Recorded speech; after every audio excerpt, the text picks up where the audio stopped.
cáncer es una enfermedad que se desarrolla a nivel celular.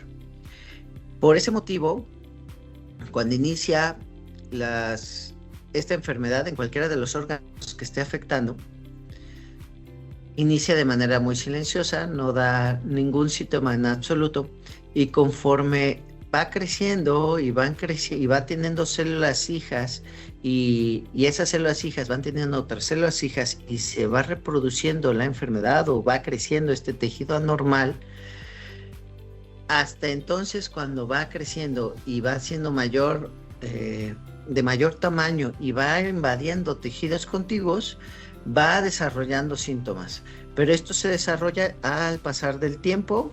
Es muy difícil saber en cuánto tiempo va a desarrollarse en algunos órganos y dependiendo del tipo de tumor, unos son más agresivos que otros y entonces los síntomas pueden desarrollarse antes en algunos tejidos y en otras partes, y también tiene que ver el sitio de la anatomía en donde se está desarrollando, en donde pudiera extenderse sin dar muchos síntomas.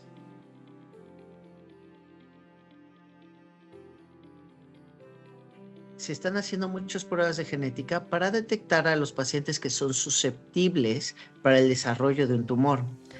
Hay varios apartados que quiero mencionar. Una cosa es tener una predisposición genética en donde en la familia hay tendencia a desarrollar algún tumor, y otra cosa es tener un cáncer heredado.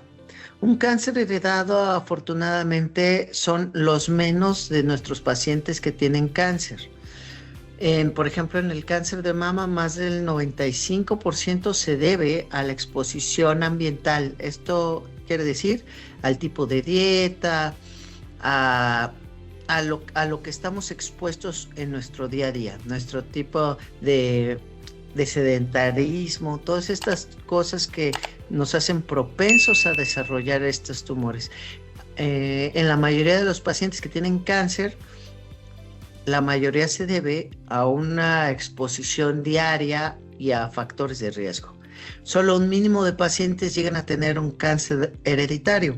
Cuando hay una predisposición hereditaria bien marcada en donde mi abuelo tuvo cáncer, un tipo de cáncer específico, mi mamá tiene un tipo de cáncer y yo ahora tengo un tipo de cáncer, entonces en estos pacientes se hacen estas pruebas genéticas, o también pacientes que son muy jóvenes, que les da edad temprana sin tener antecedentes, pues ya se están haciendo las pruebas de genética para determinar si este cáncer que ahora se plantea es debido a un factor genético. Pero para responder la pregunta correctamente, la mayoría de los cánceres se desarrolla por exposición ambiental y no tanto por la genética. Ahora, otra cosa es la predisposición familiar, que ese es otro tema, pero esa predisposición familiar quiere decir que hay alguna alteración en los mecanismos de protección celular que nos previenen para desarrollar estos tipos de neoplasia. En algunas familias viene un poquito mal y entonces hay cierta tendencia a desarrollar neoplasias, pero no con tanto importancia como el cáncer hereditario. Entonces, en estas pacientes, pues obviamente hay que tener las medidas de prevención, de escrutinio, todas las pruebas de tamizaje, todos estos estudios que nos ayudan a detectarlos a tiempo.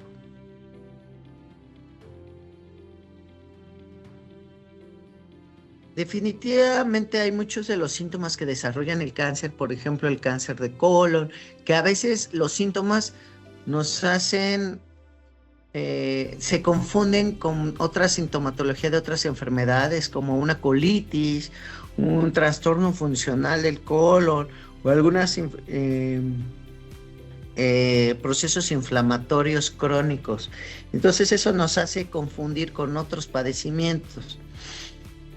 Lo importante aquí es que si estos padecimientos no se controlan con el manejo tradicional en un tiempo determinado, digamos que en un mes fuimos estrictos o menos, fuimos estrictos con nuestro manejo de la dieta, con conductas sanas, y persisten los síntomas, pues será necesario hacer estudios más avanzados como colonoscopias o algún otro tipo de estudio que nos hace buscar y llamar la atención. Hoy en día buscamos frecuentemente los cánceres más frecuentes, como es mama, próstata y todos estos tipos de tumores.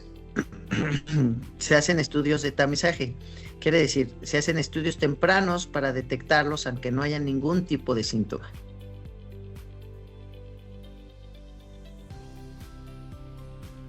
Bueno, hoy en día tratamos de ser menos invasivos, menos agresivos a veces en los tratamientos, pero esto ya mediante estudios que se han hecho en muchos pacientes y en muchos países, en donde se ha visto que algunos tratamientos tan radicales pueden disminuirse y no ser tan agresivos en el tratamiento, sin perder de vista el control de la enfermedad.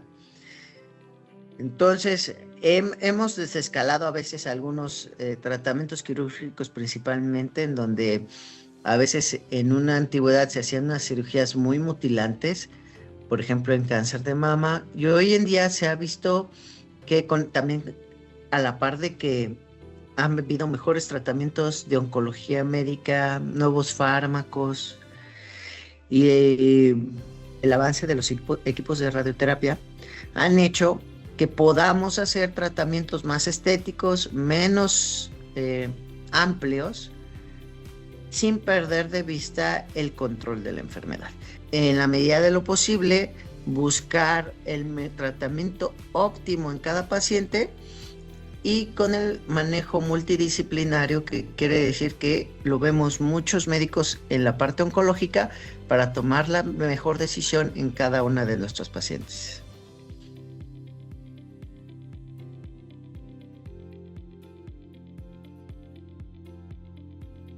Bueno, hay muchos mitos, por ejemplo, en el cáncer de mama se habla de que los desodorantes pueden desarrollar cáncer, que los tintes de cabello. Bueno, hay muchos mitos al respecto en donde algunas sustancias pudieran ser dañinas. Pero, pues obviamente hay unos que ya están bien estudiados y bien corroborados, como es el tabaquismo, el alcoholismo, todo el sedentarismo, la obesidad, todos estos factores de riesgo, sí se ha demostrado una clara asociación entre el desarrollo de un tumor y estas conductas. Ahora, en general, el estilo de vida de cada persona y la dieta son factores determinantes para el desarrollo de muchas neoplasias. Entonces, a veces creo que hay un miedo desmedido a muchas situaciones y no hacemos nuestra parte para tener una vida saludable. Tenemos miedo a ciertos desodorantes, pero igual comemos desordenadamente, comemos una alimentación rica en azúcares y en alimentos procesados, y eso no los volteamos a ver. Entonces, realmente creo que lo primordial es cuidar estos focos rojos que ya bien sabido, no necesitas ser médico para saber qué alimentos te convienen y cuáles no. Entonces, de ahí viene todo. Entonces, creo que una parte muy importante es hacer ejercicio, que muchas veces lo dejamos de lado. Tenemos una alimentación desordenada a diferentes horas, ayunamos y después hacemos atracones, tomamos alimentos procesados, embutidos, azúcares, mucho azúcar hoy en día. Una alimentación, todos los postres, azúcares refinados, pasteles, donas, panes, todo esto pues obviamente es un factor de riesgo. y todos estos se asocian a un aumento en la incidencia y también en nuestra población infantil. Entonces, creo que en pocas palabras, lo ideal es tener una vida sana.